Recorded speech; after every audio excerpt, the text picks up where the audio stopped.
तो hello learners, कैसे हैं आप लोग। तो आई होप आप लोग बढ़िया होंगे। तो हम लोग इस वीडियो में जानने वाले हैं टेक्स्ट प्रॉपर्टीज़। तो टेक्स्ट प्रॉपर्टीज़ क्या होता है हम लोग जानेंगे, और एक चीज़ दिखाना चाहते हैं टेक्स्ट प्रॉपर्टीज़ जो है कहाँ यूज़ होता है। तो यहाँ मैंने पहले से ब्रह्मास्त्र का विकिपीडिया पे खोल रखा है, तो इसमें काफ़ी सारा टेक्स्ट है ना। तो इसी तरह से टेक्स्ट को आप डेकोरेट कर पाएंगे। ये टेक्स्ट यहाँ 18 लैंग्वेज दिख रहा है यहाँ पे, फिर ये टेक्स्ट इसके अंदर दिख रहा है ना। कुछ टेक्स्ट सेंटर में दिख रहा होगा, कुछ टेक्स्ट बिल्कुल राइट लेफ्ट, है ना। तो ये किस तरह से होता है, ठीक है। तो हम लोग जब कोई वेबसाइट बनाते हैं तो उस वेबसाइट को अच्छे से डिज़ाइन करने के लिए, है ना, उस अगर कोई ब्लॉग वाला वेबसाइट बनाते हैं या फिर ई कॉमर्स बनाते हैं तो उसमें उतना नहीं होता है टेक्स्ट प्रॉपर्टीज़ यूज़। लेकिन जब आप ब्लॉग टाइप का वेबसाइट बनाते हैं या फिर कॉलेज का वेबसाइट बनाते हैं तो आपको जो है टेक्स्ट का बहुत प्रॉपर्टीज़ यूज़ करना पड़ेगा। जैसे कि ये वाला AVIT का वेबसाइट है, तो इसमें टेक्स्ट प्रॉपर्टीज़ अच्छा खासा यूज़ है, ठीक है।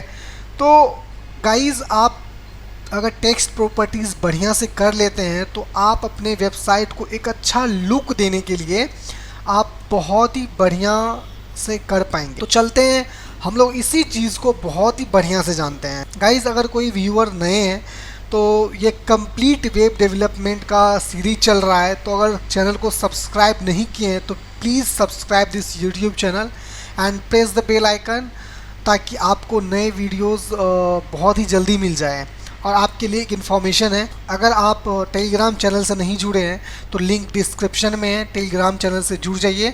तो वहाँ जो असाइनमेंट मिल रहा होगा, ठीक है, CSS का एक पार्ट ख़त्म होने पर, है ना। तो अभी ये 4-5 वीडियोस बनेंगे, 4-5 वीडियोस अपलोड होने के बाद आपको जो है असाइनमेंट भी मिल रहा होगा वहाँ पे, और साथ ही सॉल्यूशन भी मिल जाएगा अगर आपसे नहीं बनता है तो चलिए गाइज़, और हम लोग स्टार्ट कर लेते हैं। टेक्स्ट प्रॉपर्टीज़ में क्या क्या प्रॉपर्टीज़ मिलता है करने के लिए, ये देखते हैं। तो टेक्स्ट प्रॉपर्टीज़ में text align, font weight, text decoration, line height, letter spacing, font size. तो देखिए ये क्या करता है हम लोग अभी समझ लेते हैं, और हम लोग VS कोड में भी जा कर के कोड करेंगे। उतना लोड लेने का ज़रूरत नहीं है, ठीक है। तो टेक्स्ट अलाइन क्या करता है, जब टेक्स्ट अलाइन अपने वेबसाइट के, मान लेते हैं कि आपका ये क्या है, एक वेबसाइट है, सॉरी, ये एक आप वेबसाइट पेज बनाए हैं और इसमें कुछ आप टेक्स्ट लिखे हैं, और इस टेक्स्ट को आपको जो है सेंटर में देना है, कभी सेंटर में देना है, कभी लेफ्ट में देना है ना, कभी राइट में देना है ना, कभी टॉप पे देना है, बिल्कुल टॉप पे। तो ये टेक्स्ट अलाइन ही करता है, ठीक है। और आप ही इमेजिन कर सकते हैं कि वेबसाइट में जो है टेक्स्ट को इधर से उधर करना होता ही है, ठीक है। अब आता है फॉन्ट वेट। फॉन्ट वेट क्या करता है, फॉन्ट को बोल्ड करने के लिए, है ना, फॉन्ट कितना लाइट ही होगा, है ना, कितना उस लाइट वेट होगा, है ना, कितना बोल्ड होगा, तो ये डिसाइड करता है फॉन्ट वेट, ठीक है, जो हम लोगों का टेक्स्ट होता है। तो अब टेक्स्ट और फॉन्ट क्या होता है आपको पता ही होगा, जो हम लोगों के वेबसाइट पे लिखा हुआ चीज़ होता है उसी को बोलते हैं, अगर किसी को नहीं पता है तो। अब आता है टेक्स्ट डेकोरेशन। तो टेक्स्ट डेकोरेशन क्या होता है, टेक्स्ट डेकोरेशन मीन्स आप अपने टेक्स्ट को जो है जैसे कि अंडरलाइन कर सकते हैं। मान लेते हैं कि आप यहाँ पर कुछ लिखे हैं ABC, तो आप टेक्स्ट डेकोरेशन के हेल्प से जो है इसको अंडरलाइन कर सकते हैं, और इस ABC को जो है ओवरलाइन भी कर सकते हैं, और इस ABC को जो है आप लाइन थ्रू भी कर सकते हैं कि पूरा इससे चीर सकते हैं, इसको फाड़ सकते हैं, ठीक है।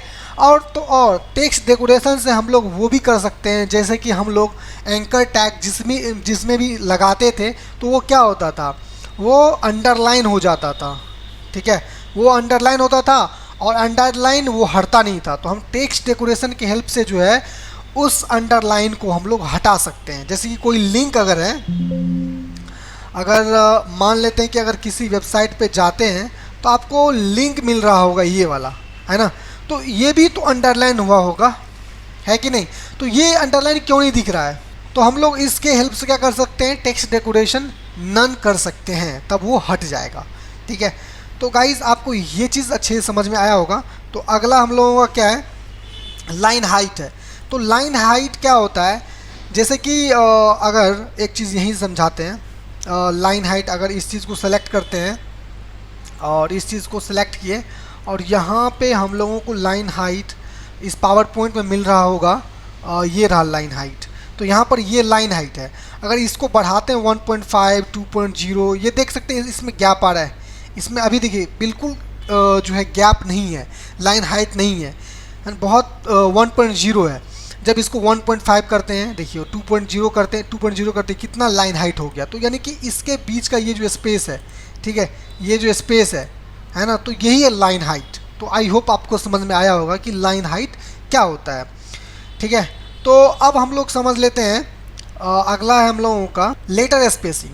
अब लेटर स्पेसिंग होता है जैसे कि अगर मान लेते हैं कि आप लिखे हैं ABC। अब ABC में जो है हमको लेटर स्पेसिंग लगाना है। तो लेटर स्पेसिंग क्या होता है, A और B के बीच में कितना डिस्टेंस होगा और C के बीच में कितना डिस्टेंस होगा, यानी कि ये लेटर के बीच में कितना डिस्टेंस होगा, ये कौन डिसाइड करता है, ये डिसाइड करता है लेटर स्पेसिंग, ठीक है।